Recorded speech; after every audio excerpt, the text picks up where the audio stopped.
আসসালামু আলাইকুম রহমতুল্লাহ। দর্শক, আপনারা দেখতে পাচ্ছেন এটি একটি মসজিদের রাউন্ড পিলারের কাজ চলতেছে। অসাধারণ ইসলামিক ক্যালিওগ্রাফি এবং প্যাটার্ন দিয়ে কাজগুলো আমরা করতেছি। কি অসাধারণ কাজগুলো! সম্পূর্ণ সিমেন্ট বালি দিয়ে খোদাই করে কাজগুলো করতেছি। এই যে ওপাশে আরেকটা পিলার আছে, দুইটা পিলার করতেছি। এখানে মেহরাব করা হবে, এখানে ডিজাইন হবে।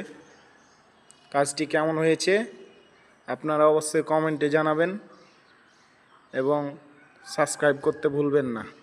আর চাঁপাইনবাবগঞ্জের মিস্ত্রি দিয়ে এইসব কাজগুলো করাতে চাইলে আমাদের সাথে যোগাযোগ করুন। আমরা বাংলাদেশের বিভিন্ন স্থানে গিয়ে এসব কাজগুলো করে থাকি। তো আজকের মতো এ পর্যন্ত। ধন্যবাদ। আসসালামু আলাইকুম রহমতুল্লাহ।